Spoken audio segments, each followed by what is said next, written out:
जय जिनेन्द्र बंधुओं, आज सुनते हैं 16 कारण व्रत कथा।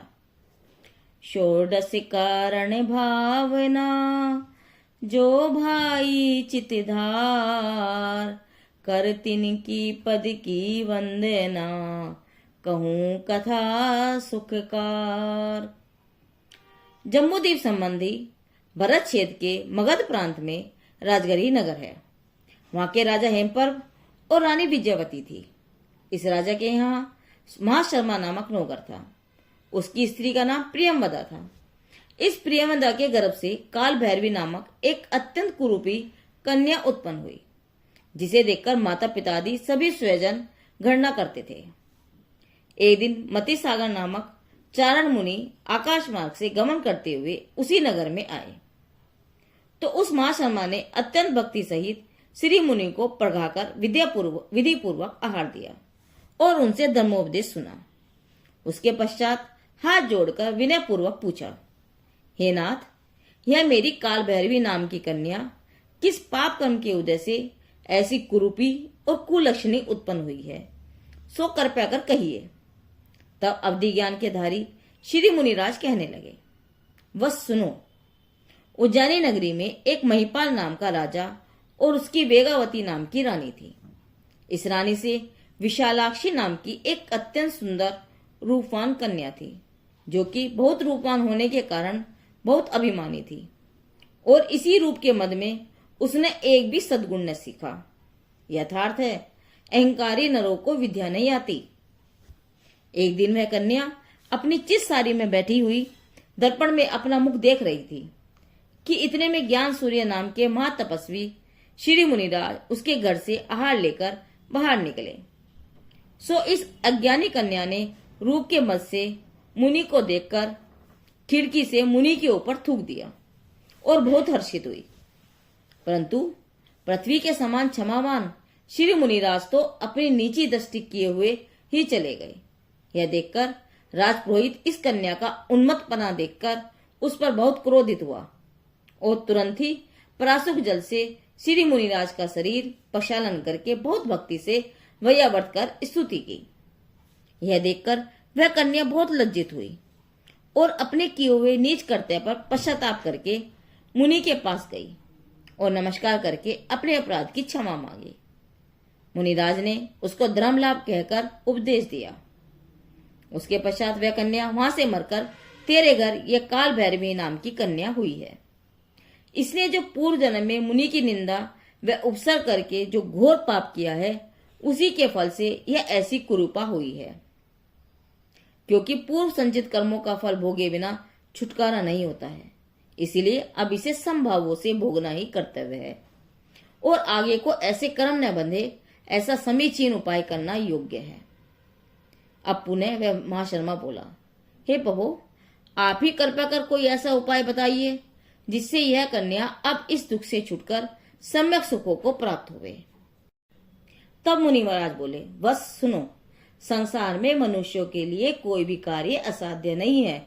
सो भला ये कितना सा दुख है। जिन धर्म के सेवन से तो अनादिकाल से लगे हुए जन्म मरण आदि दुख भी छुटकर सच्चे सुख की प्राप्ति होती है, और दुखों से छुटने की तो बात ही क्या, वे तो सहज ही छूट जाते हैं। इसलिए यदि यह कन्या षोडश कारण भावना भावे और व्रत पाले तो अल्प काल में ही स्त्रीलिंग छेद कर मोक्ष सुख को पाएगी। तब वह महाशर्मा बोला, हे स्वामी, इस व्रत की कौन कौन सी भावनाएं हैं और विधि क्या है, सो कृपया कर कहिए। तब मुनिराज ने इन जिज्ञासुओं को निम्न प्रकार षोडश कारण व्रत का स्वरूप और विधि बतलाई। आचार्य महाराज व्रत की विधि कहते हैं, भादो मास और चैत बदी एक्कम से कुआर, फागुन और वैशाख बदी एक्कम तक एक वर्ष में 3 बार पूरे एक मास तक यह व्रत करना चाहिए।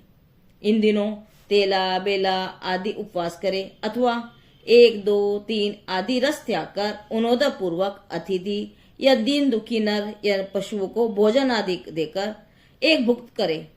अंजन मंजन वस्त्रांकार विशेष धारण न करे। शीलवत रखे। नित्य षोडश कारण भावना भावे और यंत्र बनाकर पूजा अभिषेक करे। त्रिकाल समायिक करे और ओम ग्रीम दर्शन विशुद्धि भावनाय नमः, ओम ग्रीम विनय संपन्नता भावनाय नमः। ओम ग्रीम शील वशिष्ठ अतिचार भावनाय नमः। ओम ग्रीम अभिषण ज्ञानोपयोग भावनाय नमः।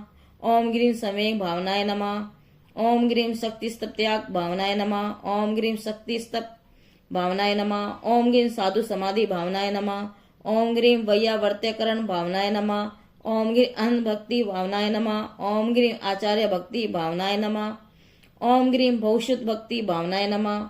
ओम ग्रीम प्रवचन भक्ति भावनाय नमः। ओम ग्रीम आवश्यक परिहारिणी भावनाय नमः। ओम ग्रीम मांग प्रभावना भावनाय नमः। ओम ग्रीम प्रवचन वात्सल्य आदि भावनाय नमः। इति षोडश कर्णभ्यो नमः। इस महामंत्र का दिन में 3 बार 108 बार जाप करें।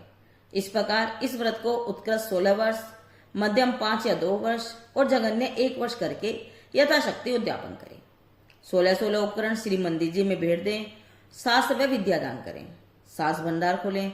सरस्वती मंदिर बनवाएं। पवित्र जिंदम का उपदेश करें और करावें इत्यादि। यदि द्रव्य खर्च करने की शक्ति न हो तो व्रत दुगने करें। इस प्रकार मुनिराज के मुख से व्रत की विधि सुनकर काल भैरवी नाम की उस ब्राह्मण कन्या ने षोडश कारण व्रत स्वीकार करके उत्कर्ष रीति से पालन किया। भावना भाई की विधि और विधि पूर्वक उद्यापन किया। आयु के अंत में वह समाधि मरण द्वारा स्त्रीलिंग छेद कर 16वें अच्युत स्तर में देव हुई। वहां से 22 सागर आयु पूर्ण कर वह देव जम्बूद्वीप के विदय छेद संबंधी अमरावती देश के गंधर्व नगर में राजा श्री मंदिर की रानी महादेवी के सिमंदर नाम का पुत्र हुआ। सो योग्य अवस्था को प्राप्त होकर राज्योचित सुख भोग जिन्हें श्री दीक्षा ले ली और घोर तपस्या कर केवल ज्ञान प्राप्त करके बहुत जीवों को धर्मोपदेश दिया तथा आयु के अंत में समस्त आघाती कर्मों का भी नाश कर निर्वाण पद प्राप्त किया। इस प्रकार इस व्रत को धारण करने से काल भैरवी नाम की ब्राह्मण कन्या ने शून्य भवों के सुखों को भोगकर अक्षय अविनाशी स्वाधीन मोक्ष सुख को प्राप्त कर लिया। तो जो अन्य भव्य जीव इस व्रत का पालन करेंगे उनको भी अवश्य ही उत्तम फल की प्राप्ति होगी। षोडशी कारण व्रत धरो काल भैरवी सार, सुर नर के सुख दीप लहो मोक्ष अधिकार। यह कथानक जैनवत कथा संग्रह पंडित दीपचंद वर्णी जी से लिया गया है। जिनदेव की वाणी आगम वाणी।